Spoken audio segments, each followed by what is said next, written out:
Shifting focus to Karnataka now, the standoff between Karnataka Governor Thawarchand Gehlot and the Congress government over the issue of central government replacing Mahatma Gandhi National Rural Employment Guarantee Act resulted in dramatic escalation inside Karnataka legislature. The governor opened the session with a short speech prepared by him and did not read the cabinet-approved speech, after which Congress MLAs heckled the governor inside the house.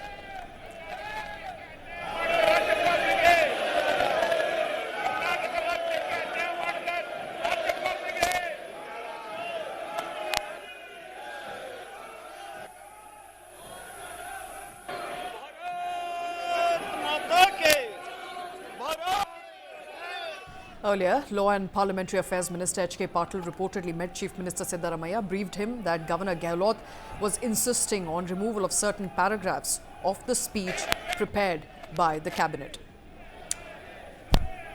And also now take you through the parts of the speech that Governor Thawarchand Gehlot wanted removed from the speech. One part of the speech dealt with the Manrega scheme. The speech argued that the new law which replaces Manrega, VBG Ramji, would reinstate distress-driven migration to cities, curtail employment rights of Dalits, Adivasis, women, backward classes and agrarian communities. The speech also had portions that said that while repealing an employment guarantee law and introducing a new law, the opinion of states ought to have been sought.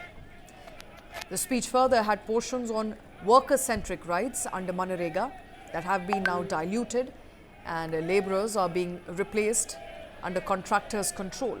Opportunities to revise wages based on inflation and price rise have also diminished, and consequently the social security of poor wage labourers is being eroded.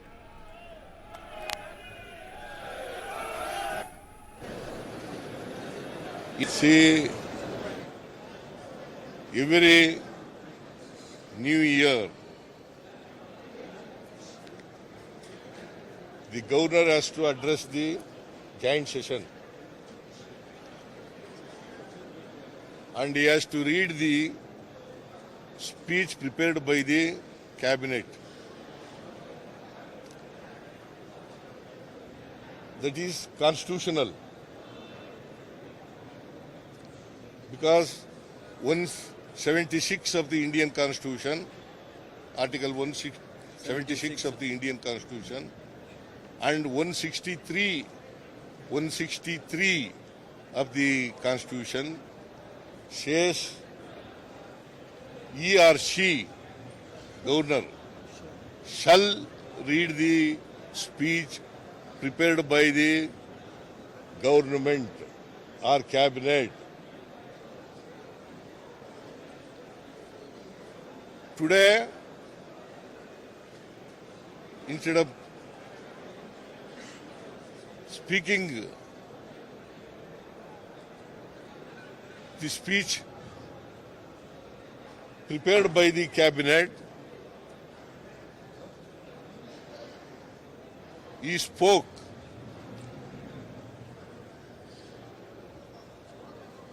the speech prepared by himself.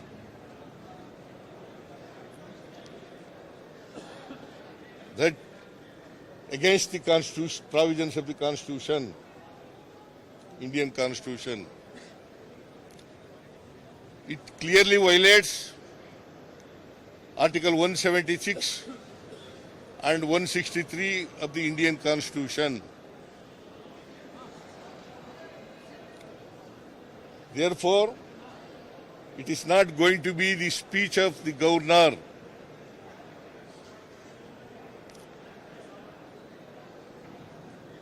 He has not discharged his duties as per the Indian Constitution.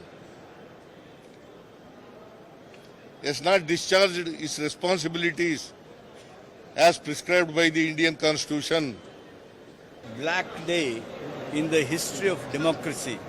A governor who is supposed to be a guardian of the Constitution, he has violated, insulted, failed in discharging his duties as governor.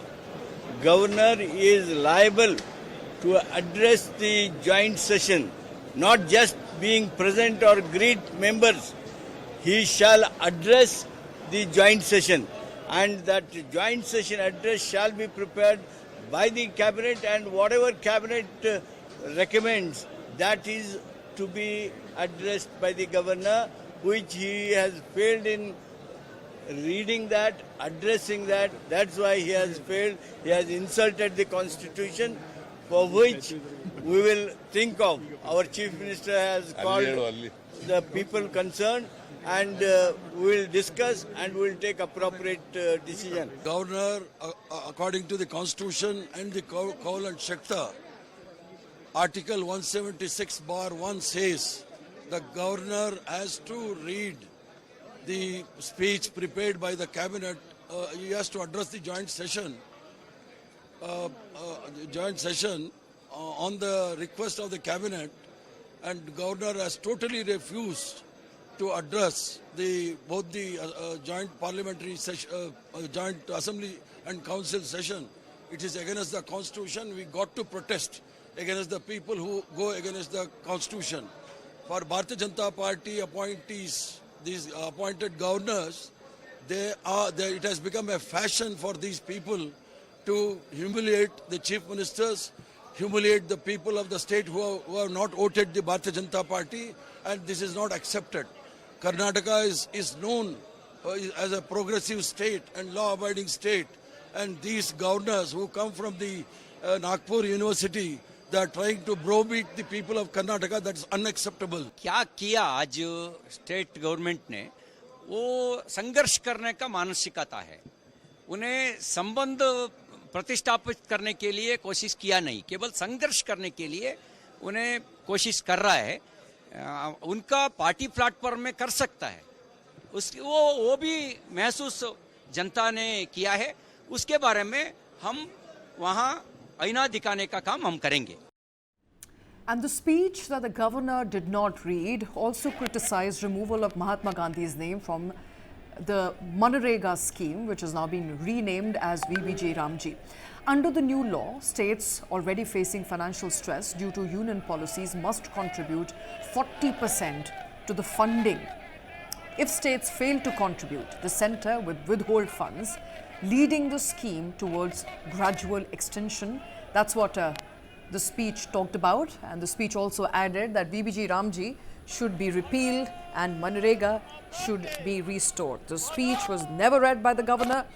The governor was heckled in Vidhan Sauda, post which he was escorted out by the marshals, and that has resulted in massive controversy, of course, breaking out in Karnataka.